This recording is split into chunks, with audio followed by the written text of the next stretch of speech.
Welcome to the first Lionlight Investigations video. So I'm really excited. I wanted to start with something kind of general but near and dear to my heart, and that is we are investigating today if romanticism is truly lost in today's society. Are you watching this maybe because you're romantic? Perhaps you want to know how to better romanticize your own life. You know, maybe learn more romantic sort of tips and techniques with your partner. Whatever it is, welcome aboard. We're going to take a psychic and intuitive look with the tarot cards and with the rune stones at what present energy is there and how we can best maneuver and what tips the universe has for us. And then also I'm going to give you 3 practical tips at the end of the video as well. So I did want to give y'all just a brief sort of history because in my research and in my findings here, I came across the Romantic era. I don't know if you've heard of it, but the Romantic era was an era that was at its peak, between 1800 and 1850. Now during this era, literature, poetry, writing, supernatural, creativity, architecture, music, paintings were all in blossom, were all big during this time. So that is what was characterized, and really characterized, I should say, this romantic era and romanticism during this time. Also, it was more about the emotions, less about rationality. Rationality and rational sort of ideals and traditional values and rules were really being challenged during this era.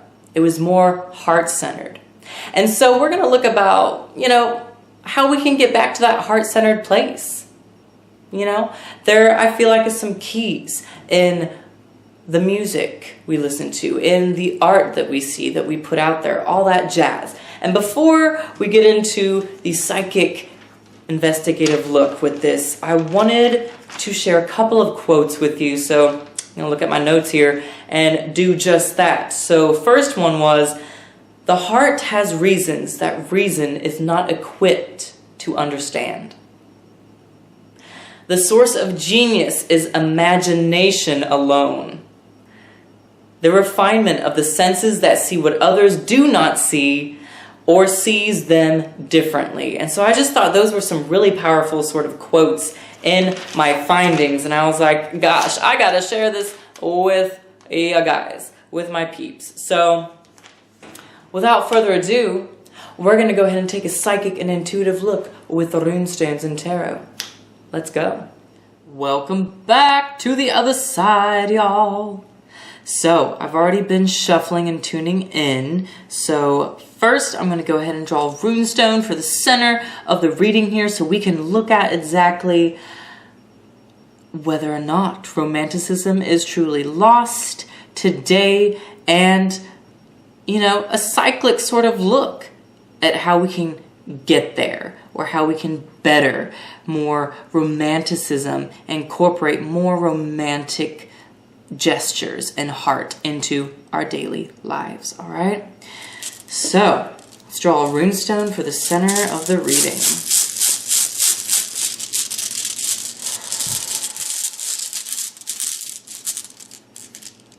All right, we have Ansus at the center of the reading. Okay. So Ansus. Ansus is all about communication. Ooh, first card out, and releasing in our recent past. Death. That's powerful. Anyways, continuing, Ansus is all about communicating, how we share information, how we are communicating with others verbally, non-verbally. Oh! And, oh, dang, cards are just flying out left and right. You see this? Scooch these down a bit.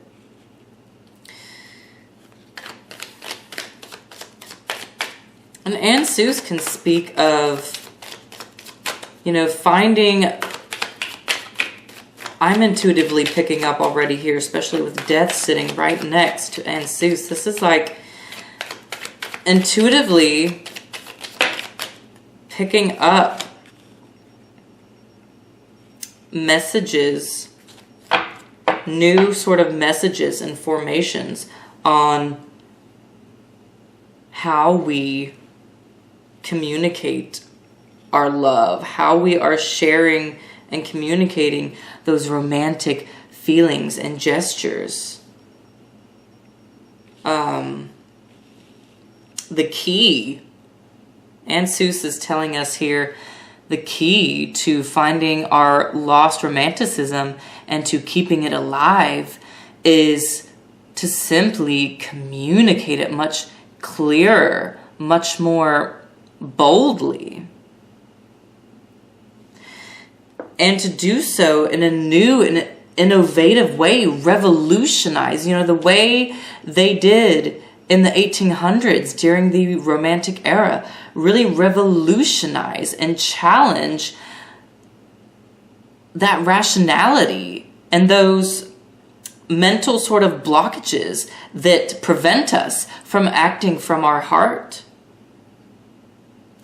You know, so with death here, death is encouraging us, saying, look, you have to let go of these old ways of communicating and sharing your feelings. You've got to really make a bold move. Death is all about making a dramatic, sort of transformative, bold move to change that outlook, to change the outlook on something, to change the outlook on your romantic feelings, how you're projecting your romantic self, how you can receive those romantic gestures here. You have to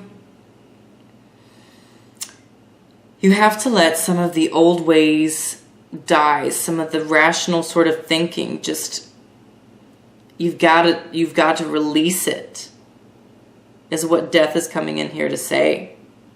You have to allow yourself to transform into a new sort of manner. Let go of those burdens and old ideals that are just trapping you. And here with the Ten of Wands, next card, to me, this is still, you know, this is speaking of that burden, you know, releasing in order to really achieve better romanticism with ourselves, with others. There's something here about releasing sort of that over practical, over sort of overdone and overthinking, that overthinking self, that overdone self, that being overly proactive, being overly active sort of self. Releasing that and sharing. There's something here really too coming across strongly of sharing your burden with others. You know, being a romantic is also, it's about sharing the deep struggles that are going on with you too. Sharing your burden with someone else here so they can meet you, so they can help you. King of Pentacles. What are we getting? You know, this King of Pentacles, Taurus showing up here. Taurus is ruled by Venus. Venus, goddess of love and romance here, okay? Yes, King of Pentacles can very much be about that earthy groundedness and, you know, that luxury that comes with money and career status. But here in this reading, it is, you're achieving sort of a calm, sort of collected self whenever you allow yourself to surrender this burden, surrender this old way of communicating your romantic feelings, and how you are speaking and communicating the romantic lifestyle that you want. You know, the romantic era was not just a sweet gesture. It was a lifestyle. And so this, to me, is about bringing in those romantic feelings into action, into our environment, into our physical world, and feeling richer whenever you can share your burden and share this enormous amount of passion that you're holding here too. You know, wands are fire. 10 of Wands, fire, passion. You know, sharing that passion and romanticism with someone else. And when you do that, when you share it and communicate it on an equal level, it's like you feel completely calm and collected in your space. And look, Knight of Cups. And, you know, if I've seen romantic, this is romantic right here. If you're looking for romantic, if you're looking for, if you're looking for romanticism to meet you, this is where we're heading, y'all. Knight of Cups. You know, putting yourself out there with the Knight of Cups here, putting your feelings on the line with that person or with yourself, being truly honest, verbalizing it, you know, especially here now that we're in Gemini season. Gemini is ruled by Mercury, speaking it out loud, extending your heart to others. And if this is, you know, for you, if this is more about living a more romanticized sort of luxurious lifestyle, my God, it's showing up strong here. King of Pentacles, Knight of Cups, okay? This is living a romanticized lifestyle if I ever saw one. Okay? And there is some work to be done. There is some work to be done. Here with the 8 of Pentacles. Underneath, 3 of Pentacles. Really showing off your skills. Really sort of putting it into practice. Putting your romanticism, you know, into practice so that you can truly incorporate it here into your daily physical world and life. It's coming. It's coming for us, Knight of Cups. We are on our way to really, but we're undergoing a big transformation, big transformative way of sharing and communicating our feelings right here with death. You know, but we are on our way. I like this progression, y'all. And so I hope this psychic and intuitive look here is resonating with you. I mean, this is resonating with me. You know, I am a Leo sun, Leo rising, Cancer moon. I'm a big romantic. I'm one of the biggest romantics out there. You know, Leo rules the heart chakra. And so that's one of the reasons why I wanted to do this. And so without further ado, I want to share with you the practical steps. Okay, so practical tip, step number 1. More poetry, more music, more dance. Okay, incorporate these things more into your life. This will help build and help you create and inspire you to receive and feel more of that romanticism in your life. Poetry, reading, imagination, okay? Music, beautiful music, and dance. Okay, 2. I might have just given you a little bit more. So number 2 now, make a creative gesture. If this is more romantic in nature with a partner for you, make a creative gesture. Use your imagination. One example being, you know, it could be as simple as making dinner. and having a candlelit dinner. Or something I did, this is just a personal example, but whenever my partner got home from a long trip, I did this heart shape of candles on the ground with a bottle of wine, 2 wine glasses, and rose petals in the middle. You know, simple but selfless and genuine sort of gestures like that. They truly make a difference, okay? Put it into action. 3, talk.